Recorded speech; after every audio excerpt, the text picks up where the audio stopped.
Hello students, एक बार पुनः आपका स्वागत है। आज के इस वीडियो में हम भारतीय अर्थव्यवस्था से संबंधित एक टॉपिक का अध्ययन करने वाले हैं जो कि भारत सरकार की विभिन्न योजनाओं से संबंधित है। भारत सरकार की विभिन्न योजनाओं के बारे में हमने अपने पूर्व वीडियो में काफ़ी गहन जानकारी प्राप्त की थी। उसी क्रम में आज के इस वीडियो में हम 26 और योजनाएं जो भारत सरकार के द्वारा चलाई जा रही है उनके बारे में चर्चा करेंगे। पहली योजना इसमें हमने ली है जल जीवन मिशन योजना। सरकार का ये मानना था कि ग्रामीण क्षेत्रों में पेयजल की बहुत समस्या है। महिलाओं को 2-2, 3-3, 4-4 किलोमीटर दूर से सिर पर पानी लेकर आना पड़ता है। परिवार का एक सदस्य तो बहुधा पेयजल को कलेक्ट करने में ही लग जाता है और हमारी मातृशक्ति को इससे काफ़ी परेशानी का सामना करना पड़ता है। सरकार ने हर घर में शौचालय निर्माण कर दिया है। उस दृष्टि से भी जल की बहुत आवश्यकता है। इस सभी चीज़ों को ध्यान में रखते हुए सरकार ने 2024 तक हर घर में नल के माध्यम से जल पहुंचाने का लक्ष्य रखा है। इस दृष्टि से 16 अगस्त 2019 को जल जीवन मिशन 2019 के नाम से एक योजना चालू की गई है। इस योजना का उद्देश्य 2024 तक हर घर में हर घर नल हर घर जल, इस योजना का लक्ष्य वाक्य है। देश के 73वें स्वतंत्रता दिवस पर लाल किले से भाषण देते हुए प्रधानमंत्री ने जल जीवन मिशन 2019 की घोषणा की थी। उन्होंने बताया था कि इस अभियान के तहत हर घर में पाइपलाइन के माध्यम से 2024 तक केंद्र सरकार पानी पहुंचाएगी। प्रधानमंत्री जल जीवन अभियान की घोषणा के बाद जो बजट आया, उस बजट में वित्त मंत्री ने कहा कि देश की अभी भी आधी आबादी ऐसी है जिन्हें पाइप के माध्यम से जल नहीं मिलता है, तो सरकार के द्वारा प्रत्येक घर में पाइप के माध्यम से जल पहुंचाने हेतु बजट में प्रावधान रखा जाएगा। इसमें 2024 तक सरकार ने 3.5 लाख करोड़ रुपए खर्च करने का प्रावधान रखा है, जिसके माध्यम से हर घर को पीने के लिए जल या जो दैनिक कार्य है उनके लिए जल पाइपलाइन के माध्यम से पहुंचाया जाएगा। इसके बाद में अगली योजना देखिए, संकल्प से सिद्धि। ये योजना सांस्कृतिक मंत्रालय ने 2017 से 2022 के लिए एक नए भारत आंदोलन के तहत प्रारंभ की है। ये योजना 2017 से प्रारंभ की गई है। संकल्प से सिद्धि कार्यक्रम प्रधानमंत्री द्वारा 2017 से 22 तक नए भारत के आंदोलन के दृष्टि से एक नई पहल कही जा सकती है। इस कार्यक्रम का उद्देश्य देश की अर्थव्यवस्था, नागरिक, समाज, प्रशासन, सुरक्षा और अन्य कई क्षेत्रों में सुधार लाकर एक सकारात्मक बदलाव करना है। संकल्प से सिद्धि कार्यक्रम के अंतर्गत नए भारत आंदोलन से सभी भारतीय नागरिकों को भेदभाव, सांप्रदायिकता, गैर स्वच्छता आदि कई सामाजिक मुद्दों से अवगत कराने के लिए विभिन्न प्रकार के कार्यक्रम आयोजित किए जाएंगे। यह आंदोलन भारतीय नागरिकों में सकारात्मक परिवर्तन में सुधार करने की तत्काल आवश्यकताओं को जागृत करने की उद्देश्य से लागू किया गया है। ये आंदोलन 2017 से 22 के बीच लोगों के बीच जागरूकता पैदा करके गरीबी, भ्रष्टाचार, आतंकवाद, गंदगी और कई सामाजिक मुद्दों से देश को मुक्त कराने का लक्ष्य रखता है। इस दृष्टि से संकल्प से सिद्धि एक व्यापक प्रोग्राम है जिसमें व्यापक सामाजिक सुधार की बात की गई है। हमारे यहाँ जो जातीयता है, सांप्रदायिकता है, गैर स्वच्छता की आदतें हैं, भ्रष्टाचार है, देश में आतंकवाद है आदि कई ऐसी जो सामाजिक बुराइयां हैं, उन बुराइयों के प्रति लोगों को जागृत करने की दृष्टि से कार्यक्रम है। इसके बाद जैविक खेती योजना जो आपके स्क्रीन पर डिस्प्ले है। जैविक खेती योजना सामान्य रूप से हमारे यहाँ जो खेती में केमिकल्स का प्रयोग किया जा रहा है, रासायनिक खादों का प्रयोग किया जा रहा है, उनको कम करने की दृष्टि से और जैविक किसानों के बीच में जैविक खेती को बढ़ाने की दृष्टि से ये योजना प्रारंभ की गई है। ये योजना 17 मार्च 2018 से प्रारंभ की गई। इस योजना के तहत देश भर में जैविक खेती को बढ़ावा देने के लिए एक नया जैविक खेती पोर्टल लॉन्च किया गया। ये पोर्टल रासायन मुक्त भारत अभियान को बढ़ावा देगा और खेती के उद्देश्य के लिए रासायनिक उर्वरकों के प्रयोग पर प्रतिबंध लगाएगा या उनको प्रतिस्थापित करेगा। उसके बाद तदनुसार ये पोर्टल महत्वपूर्ण केंद्र सरकार की योजनाओं जैसे राष्ट्रीय कृषि विकास योजना, परंपरागत कृषि विकास योजना, सूक्ष्म सिंचाई, MIDH आदि के बारे में भी ये पोर्टल व्यापक जानकारी किसानों को प्रदान करेगा। तो इस दृष्टि से ये एक महत्वपूर्ण योजना कही जा सकती है, क्योंकि हमारे यहाँ बहुत अनाज में काफ़ी मात्रा में पेस्टिसाइड्स का प्रयोग करने से काफ़ी समस्याएं हो रही है। अब पंजाब में बहुत अधिक रासायनिक उर्वरकों का प्रयोग होने से पंजाब देश का ऐसा राज्य है जहां सर्वाधिक कैंसर पेशेंट है। तो इस दृष्टि से अगर ये देखा जाए तो जैविक खेती परियोजना एक अच्छा कार्यक्रम कहा जा सकता है, क्योंकि हम रासायनिक से जैविक खेती की ओर जाएंगे तो बहुत ही अच्छा रहेगा। अगली योजना के रूप में एक देश एक राशन कार्ड योजना, ये अभी काफ़ी चर्चा में है। सरकार ये चाहती है कि जो राशन कार्ड है वो पूरे देश का एक ही हो। सामान्य रूप से क्या होता है, श्रमिक अपने राज्य से मुंबई, दिल्ली या किसी बड़े दूसरे राज्य में चले जाते हैं, तो उनको उस राशन कार्ड पर जो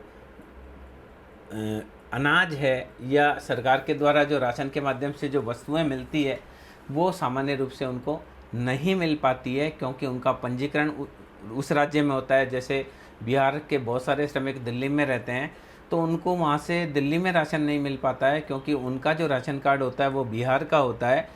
तो प्रधानमंत्री ने इस समस्या को समझते हुए एक देश एक राशन कार्ड योजना लागू की है, ताकि जो श्रमिक जहाँ रहता है वहीं से वह राशन प्राप्त कर ले। चूँकि आजकल राशन कार्ड भी डिजिटल होता है, तो ऐसी स्थिति में उसके दुरुपयोग की संभावनाएं थोड़ी कम है। ये योजना 10 अगस्त 2019 से प्रारंभ की गई।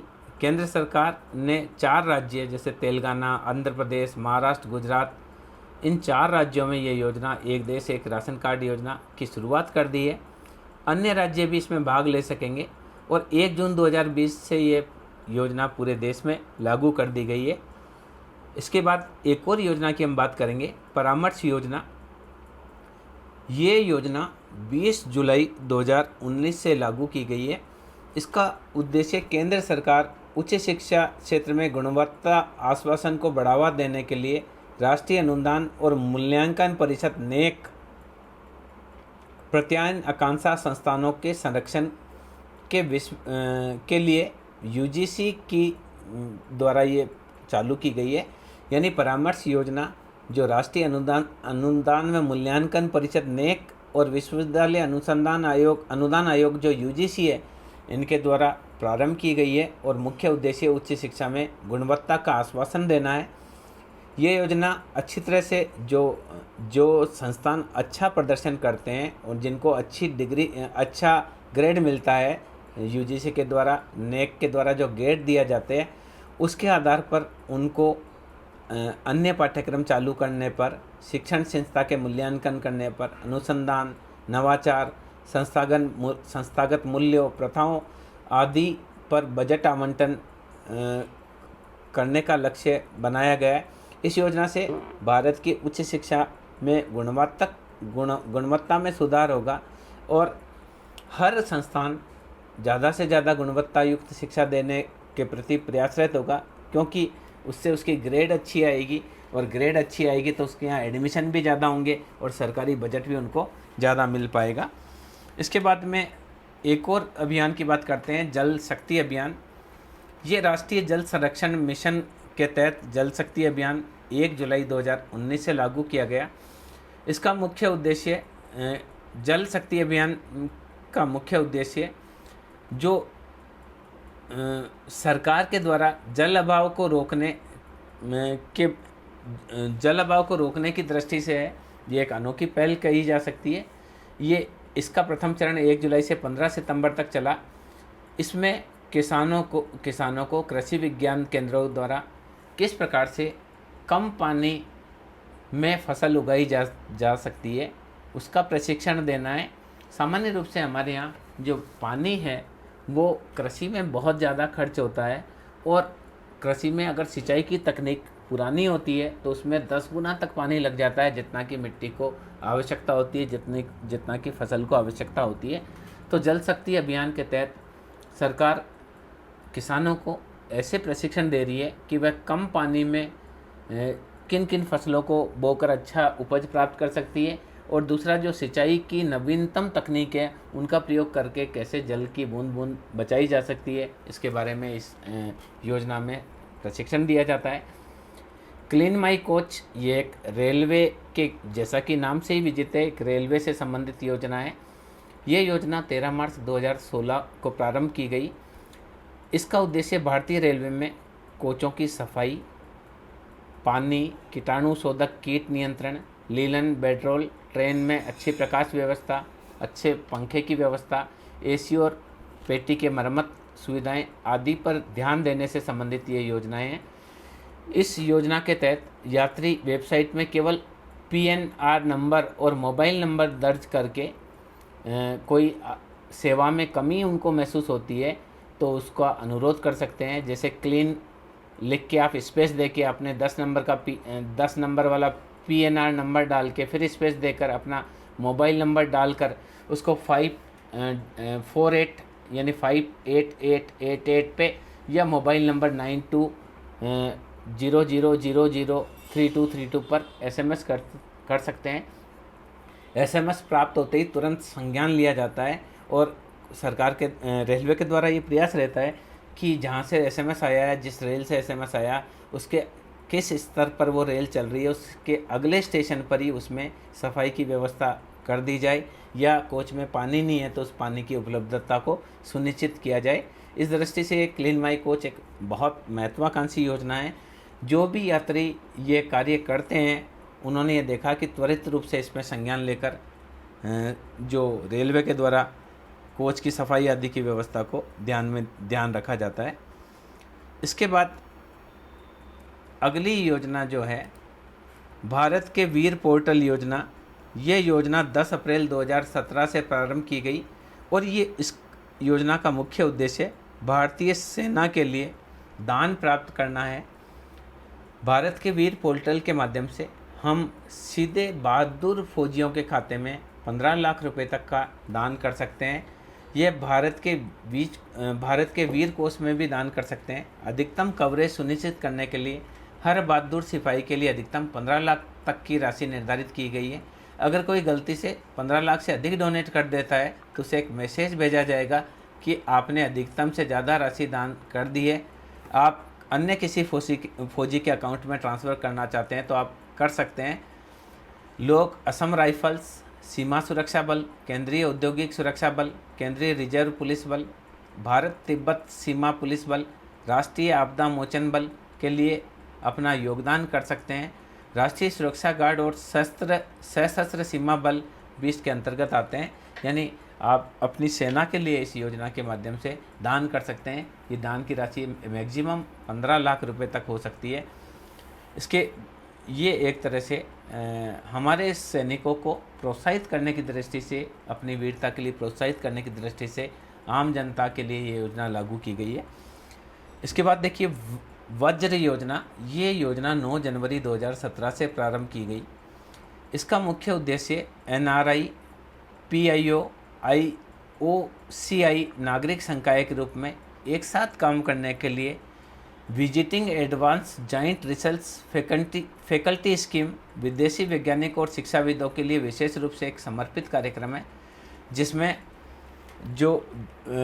जिसमें अनिवासी भारतीय जो है और जो भारतीय मूल के व्यक्ति है, अनिवासी भारतीय जिसको NRI कहा जाता है और भारतीय मूल के व्यक्ति जिसे PIO कहा जाता है, और ओवरसीज सिटीजन ऑफ इंडिया के साथ सहायक के रूप में काम करने पर इस योजना में, वज्र योजना में जोड़ दिया गया है।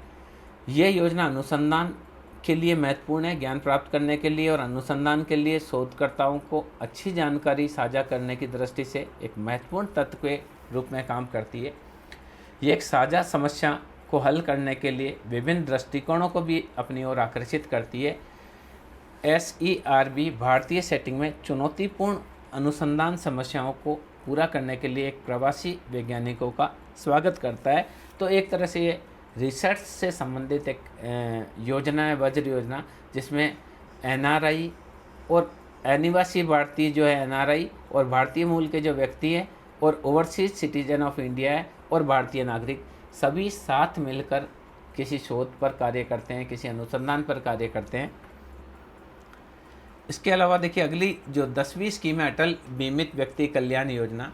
यह योजना 1 जुलाई 2018 से प्रारंभ की गई।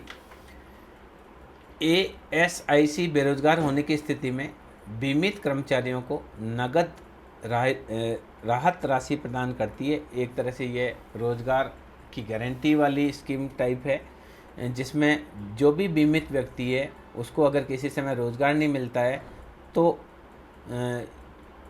ASIC वो अल्प समय के लिए कोई कर्मचारी बेरोजगार हो जाता है तो उसको नगद सहायता प्रदान करती है।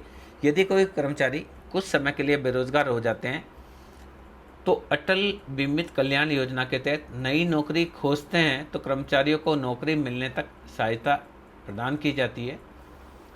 यदि बीमित व्यक्ति बेरोजगार है तो पिछले 4 योगदान अवधि जो उन्होंने किस्त जमा कराई है, 730 रुपये किस्त होती है, के दौरान प्रतिदिन की कमाई का 25% तक इसको सहायता मिलती है। यानी जो बीमित व्यक्ति है उसको इसकी किस्त जमा करानी पड़ती है और किसी कारण से यदि वो बेरोजगार हो जाता है तो उसकी जो तनख्वाह होती है उस तनख्वाह का 25% तक उसको पैसा मिलता है। ये जीवन काल में इस सुविधा का अधिकतम 90 दिन तक इसमें बेरोजगारी का भुगतान किया जा सकता है, पर इसके लिए एक शपथ पत्र के रूप में ये दावा करना जरूरी है कि मैं अल्प समय के लिए बेरोजगार हो गया हूँ, मेरे किसी कारण से नौकरी छूट गई है। इसके बाद में अगली योजना है प्रधानमंत्री मत्स्य संपदा योजना। यह योजना एक नीली क्रांति की शुरुआत की योजना कही जा सकती है। ये 5 जुलाई 2019 से प्रारंभ की गई। ये PM मत्स्य संपदा योजना से सरकार देश को जलीय उत्पादों के लिए केंद्रीकरण करके हॉटस्पॉट में बदलना चाहती है। सरकार इस योजना से देश में मछली पालन और फिर जलीय उत्पादों को उत्पादन क्षेत्र में जो भी व्यक्ति काम करते हैं उनको फ़ायदा पहुंचाने की दृष्टि से है। जो यूनियन बजट 2019-20 है इसमें प्रधानमंत्री मत्स्य संपदा योजना के लिए और जलीय कृषि को बढ़ावा देने की दृष्टि से बजट में प्रावधान रखा गया है, जिससे जलीय क्षेत्रों में व्यापार को बढ़ाया जा सकेगा। व्यापार को और अधिक बढ़ाने की दृष्टि से ऋण की पहुंच को मछुआरा समुदायों तक आसान बनाया जा सकेगा। इसके अलावा सभी मछुआरों को किसानों के लिए चल रही कल्याणकारी योजनाएं और समाज कल्याण योजनाओं के अंतर्गत सरकार लाना चाहती है ताकि उनको भी दुर्घटना की स्थिति में बीमा कवरेज दिया जा सके। इसके बाद देखिए भीम ऐप, ये भी काफ़ी चर्चित योजना है जो एक तरह से डिजिटल भुगतान जैसे कि पेटीएम के द्वारा किया जाता है, फ़ोनपे के द्वारा किया जाता है, उसी प्रकार से सरकार के द्वारा भी एक ऐप जारी किया गया है जिसे भीम ऐप के नाम से जाना जाता है। ये 2016 से प्रारंभ किया गया। इसका मुख्य उद्देश्य एकीकृत भुगतान इंटरफेरेंस की सुविधा प्रदान करना है। यानी ये भी एक यूनिफाइड पेमेंट्स इंटरफेस UPI पर आधारित national payment corporation of India द्वारा विकसित एक मोबाइल ऐप है। इस ऐप का उद्देश्य 2016 के भारतीय बैंक नोट के विमुद्रीकरण के भाग के रूप में बैंकों के माध्यम से सीधे भुगतान की सुविधाएं प्रदान करना है ताकि नकद रहित कैशलेस लेन देन की दिशा में लोग प्रोत्साहित हो। ऐप उन सभी भारतीय बैंकों को समर्थन करता है जो UPI का प्रयोग करते हैं और जो तत्काल भुगतान सेवा IMPC बुनियादी ढांचे के आधार पर करना चाहते हैं। उपयोगकर्ता को किसी भी 2 बैंकों के बीच पैसे का तुरंत हस्तांतरण करने की भीम ऐप से अनुमति मिलती है। इसका उपयोग सभी मोबाइल उपकरणों में किया जा सकता है। आप दैनिक लेन देन में भी इसका प्रयोग कर सकते हैं। तो मुख्य रूप से ये एक तरह से कैशलेस पेमेंट को विकसित करने के लिए सरकार ने जब डिमोनेटाइजेशन किया था तब लोगों को कैशलेस लेन देन को प्रोत्साहित करने की दृष्टि से भीम ऐप जारी किया था। वर्तमान में भी ये अगर आप डाउनलोड करना चाहें तो प्ले स्टोर पर अवेलेबल होता है। अगला देखिए डिजिटल व्यापार योजना। यह योजना 15 दिसंबर 2016 से प्रारंभ की गई और इसका मुख्य उद्देश्य विक्रेताओं के लिए डिजिटल पेमेंट की प्रणालियों को विकसित करना है। डिजी धन पुरस्कार व्यापार योजना व्यापारियों के लिए जो डिमोनेटाइजेशन के बाद भुगतान के लिए डिजिटल तरीके अपनाते हैं और उन अलग अलग विधियों, इस योजना के तहत अलग अलग विधियों का विकास करना है ताकि भुगतान कैशलेस भुगतान में किसी भी प्रकार की समस्या नहीं हो। इसमें भुगतान सीधा बैंक के खाते में होता है और योजना में 50 रुपये से 3000 रुपये के तक कैशलेस लेन देन को कवर करती है ताकि गरीब लोग हैं, मध्यम वर्ग लोग हैं, छोटे व्यवसायी है, वो भी डिजिटल योजना का फ़ायदा ले सके। इसके बाद देखिए रियल एस्टेट बिल भी पास किया गया सरकार के द्वारा। ये 10 मार्च 2016 को रियल एस्टेट उद्योग में घर खरीदारों को सुरक्षा और निवेश को बढ़ावा देने की दृष्टि से रियल एस्टेट बिल लाया गया। सामान्य रूप से ये देखा जाता था कि बिल्डर के द्वारा खरीदारों से पैसा लिया जाता था और समय पर उनको बिल्डिंग नहीं दी जाती थी, 2-2, 4-4 साल का लेट चलता था और जो पैसा लिया जाता था उसका ब्याज भी उसके द्वारा नहीं दिया जाता था। कई प्रकार की समस्याएं थी। इन समस्याओं के निदान की दृष्टि से ये योजना लागू की गई। रियल एस्टेट विनियामक और विकास अधिनियम 2016 भारत की संसद का एक अधिनियम है जो घर खरीदारों के अधिकारों की रक्षा करने के साथ रियल एस्टेट उद्योग में निवेश को बढ़ावा देने की दृष्टि से मदद करता है। अधिनियम अचल संपत्ति क्षेत्र में नियमन के लिए प्रत्येक राज्य में रियल एस्टेट नियामक प्राधिकरण की स्थापना करता है और शीघ्र विवाद का समाधान के लिए एक सहायक निकाय के रूप में भी कार्य करता है। ये विधेयक 10 मार्च 2016 को राज्यसभा में और 15 मार्च 2016 को लोकसभा के द्वारा पारित किया गया।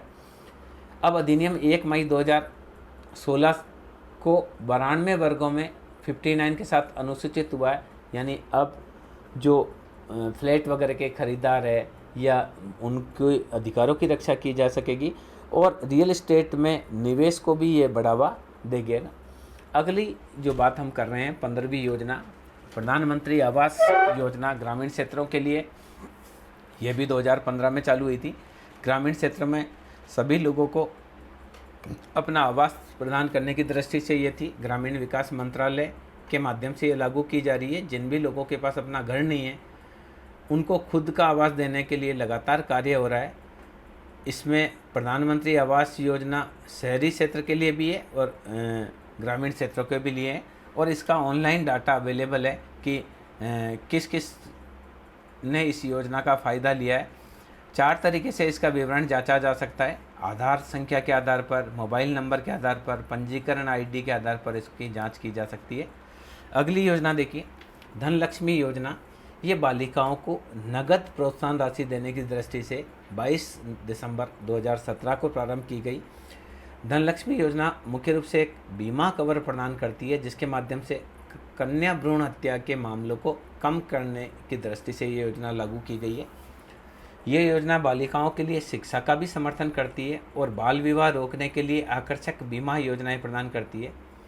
इस योजना का उद्देश्य बाल विवाह के मामले कम करके माता पिता को एक आकर्षक बीमा कवर प्रदान करना है और माता पिता को अपने बच्चों को शिक्षित करने के लिए प्रोत्साहित करना है। इसके अतिरिक्त बालिकाओं के लिए विभिन्न चिकित्सा व्यय भी इसमें शामिल किए जाते हैं। इसके अलावा देखिए गंगा जल वितरण योजना। हमारे देश में एक बड़ी जनसंख्या का भाग गंगा नदी को एक पवित्र नदी मानता है और उसके जल को बहुत इम्पोर्टेंट मानता है। तो घर घर लोगों को गंगा जल मिलने में तकलीफ़ नहीं हो, इस दृष्टि से 30 मई 2016 को डाकघर के माध्यम से गंगा जल की होम डिलीवरी योजना चालू की गई। इसे गंगा जल वितरण योजना कहा जाता है। ये डाक सेवाओं के माध्यम से नाम मात्र की कीमत पर आप घर बैठे गंगोत्री और ऋषिकेश से का जल, गंगा जल प्राप्त कर सकते हैं। इसके बाद देखिए रेल यात्रा बीमा योजना, ये योजना 2017 से लागू की गई। ट्रेन में यात्रा करते समय जो भी कोई दुर्घटना में अगर किसी की मृत्यु हो जाती है तो उसके पास अगर वैधानिक टिकट है तो उसको 10 लाख रुपए तक का बीमा कवर इस योजना के माध्यम से प्रदान किया गया। रेल यात्रा बीमा योजना का उद्देश्य 1 रुपये से भी कम प्रीमियम इसमें लेकर 10 लाख रुपए तक का बीमा देना है। इसका लाभ लेने के लिए यात्रियों को 68 पैसे प्रीमियम का भुगतान करना होता है। ये सुविधा केवल ऑनलाइन जो टिकट बुक किए हैं उसी पर ही ये सुविधा उपलब्ध होती है। यात्रियों के पास 2 विकल्प होते हैं, ऑप्ट इन और ऑप्ट आउट। अगर आप प्राप्त करना चाहते हैं तो ऑप्ट इन करिए और आप इस बीमा कवर को नहीं लेना चाहते हैं तो ऑप्ट आउट करिए।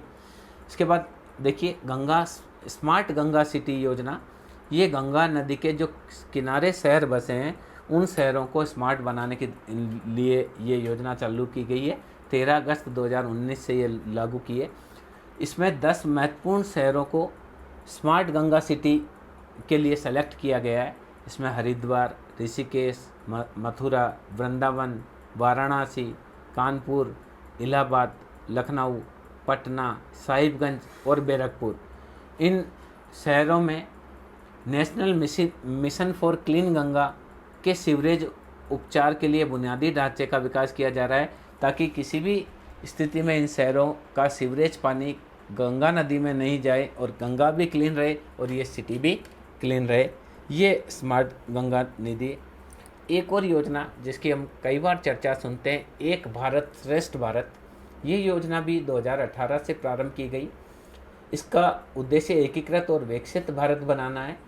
ये एक भारत श्रेष्ठ भारत का उद्देश्य हमारे राष्ट्र की विविधता में एकता को कायम करना है और हमारे देश के लोगों के बीच पारस्परिक रूप से विद्यमान भावनात्मक बंधन को बनाए रखना और मजबूत करना है।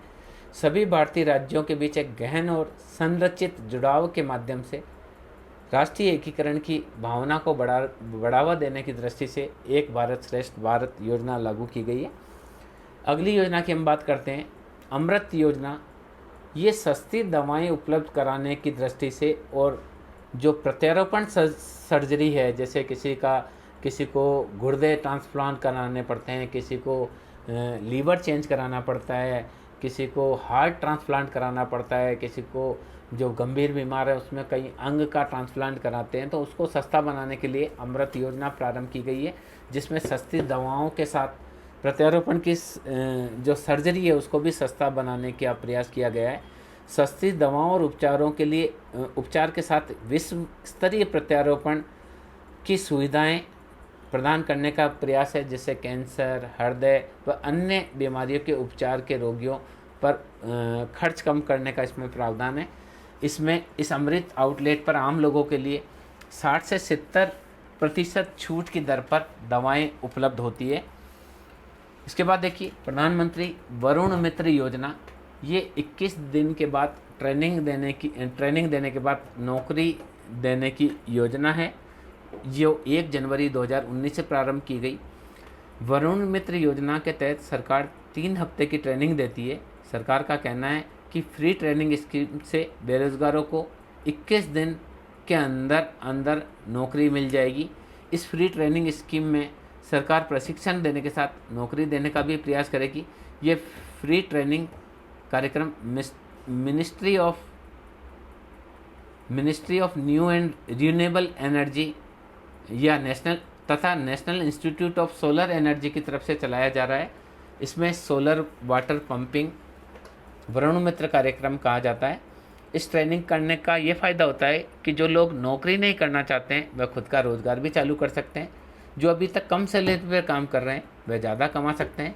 इस फ्री प्रशिक्षण सरकारी योजना में बेरोजगारों को renewable energy, solar resource assessment एवं solar photovoltaic, site feasibility, water table, solar water pumping component के अलग अलग DT converter, inverter, battery motors, pump motors, installation of the grid and stand alone, solar PV water pumping system आदि अलग अलग चीज़ों की training दी जाती है। इसके बाद देखिए स्टैंड अप इंडिया परियोजना, ये भी हमने कई बार सुनी है। ये योजना 5 अप्रैल 2016 से चालू की गई और मुख्य रूप से महिलाओं और अनुसूचित जाति और जनजाति के लोगों में उद्यमिता का विकास करने की दृष्टि से ये योजना लागू की गई। इस योजना में अनुसूचित जाति, पिछड़े वर्ग, जनजाति और महिला उद्यमों के लिए भारत सरकार के द्वारा रोजगार को बढ़ावा देने के दृष्टि से ये योजना लागू की गई है, ताकि अनुसूचित जाति, पिछड़े जाति की महिलाएं उद्यमी हैं, अनुसूचित जाति के लोग हैं, पिछड़े जाति के लोग हैं, जनजाति के लोग हैं, उनके बीच रोजगार की संभावनाएं बढ़े। इस योजना के अंतर्गत वे लोन लेकर अपना कारोबार शुरू कर सकते हैं। स्टैंड अप इंडिया योजना का उद्देश्य कम से कम एक अनुसूचित जाति और अनुसूचित जनजाति या कम से कम एक महिलाओं को अपना कारोबार स्थापित करने के लिए लोन देना है। हर बैंक को कम से कम एक अनुसूचित जाति, अनुसूचित जनजाति और महिला को अपना कारोबार के लिए लोन देना होता है। अपना व्यवसाय लगाने के लिए बैंक शाखा में 10 लाख से 1 करोड़ तक का लोन इस योजना के तहत लिया जा सकता है। इसके बाद देखिए, ग्राम उदय से भारत उदय, ये योजना भी ग्राम स्वशासन अभियान की एक योजना है जो 28 मार्च 2016 से प्रारंभ की गई। इसका उद्देश्य गाँव में सामाजिक समरसता बढ़ाने, पंचायती राज को मजबूत करने, ग्रामीण विकास को बढ़ावा देने और किसानों की प्रगति को बढ़ावा देने का एक देशव्यापी प्रयास करना है। सरकार की योजना सामाजिक न्याय को बढ़ावा देने के लिए सरकार की विभिन्न योजनाओं के बारे में जानकारी भी प्रदान करती है। इसके बाद देखिए, उन्नत भारत अभियान, ये ग्रामीण विकास प्रक्रियाओं में परिवर्तन लाने की दृष्टि से 25 अप्रैल 2018 को प्रारंभ की गई। उन्नत भारत अभियान के तहत सरकार एक समावेशी भारत की वास्तुकला का निर्माण करने में मदद करने के लिए ज्ञान संस्थानों की मदद लेगी। ये योजना जैविक खेती, जल प्रबंधन, नवीनीकरण ऊर्जा, कारीगरों, उद्योगों और आजीविका, बुनियादी सुविधा अभिसरण आदि पर ध्यान केंद्रित करने वाली योजना है। लास्ट योजना जो इस वीडियो में हमने ली है वो टीबी क्षय मुक्ति योजना, यानी 2020 तक टीबी की बीमारी को पूर्ण रूप से ख़त्म करने के लिए 28 अक्टूबर 2014 को ये योजना चलाई गई, जिसमें सरकार ने टीबी के निदान के लिए वाणिज्यिक धारा विज्ञान पर प्रतिबंध लगाने जैसे कदम उठाए हैं और दवाओं के राष्ट्रीय कानून के तहत एक अलग अनुसूची के तहत टीबी विरोधी दवाएं लाई गई है। जब भी कोई नया टीबी का मामला सामने आता है तो ये मिशन दुरुपयोग और अनिवार्य अधिसूचना को रोकता हुआ इस पर कार्य करता है। इसके अलावा देखिए, लास्ट हमने इसमें लिया है प्रधानमंत्री वरुण मित्र योजना। ये पहले हम शायद डिस्कस कर चुके हैं, प्रधानमंत्री वरुण मित्र योजना। इस दृष्टि से देखिए, इसमें हमने करीब 26 योजनाओं के बारे में डिस्कशन किया था। पर प्रधानमंत्री वरुण मित्र योजना जो है इसके बारे में हम चर्चा करते हैं। ये योजना के बारे में हमने भी बात की थी कि 21 दिन की ट्रेनिंग के बाद नौकरी मिलेगी। एक बार हम इसको चेक कर लेते हैं। प्रधानमंत्री वरुण मित्र योजना 22 नंबर पे आ चुकी है, तो इसको दोबारा करने की ज़रूरत नहीं। तो इस वीडियो के माध्यम से आपने देखा कि कौन कौन सी योजनाएं भारत सरकार के द्वारा चलाई जा रही है, इसके बारे में हमने विस्तार से जानकारी प्राप्त करी। इस वीडियो में कुछ योजनाएं ऐसी है जिसको बार बार पूछा गया है, स्टैंड अप इंडिया जैसे है, ग्राम उदय से भारत उदय, इसके बाद एक भारत श्रेष्ठ भारत, स्मार्ट गंगा सिटी, प्रधानमंत्री ग्रामीण आवास योजना, भीम ऐप, ऐसी बहुत सारी योजनाएं इस वीडियो में शामिल की है जो सामान्य रूप से कई प्रतियोगी परीक्षा में लगातार पूछी जाती है। मैं समझता हूँ ये वीडियो आपके लिए भारत सरकार की विभिन्न योजनाओं की विस्तार से जानकारी प्राप्त करने में बहुत ही उपयोगी सिद्ध होगा। धन्यवाद।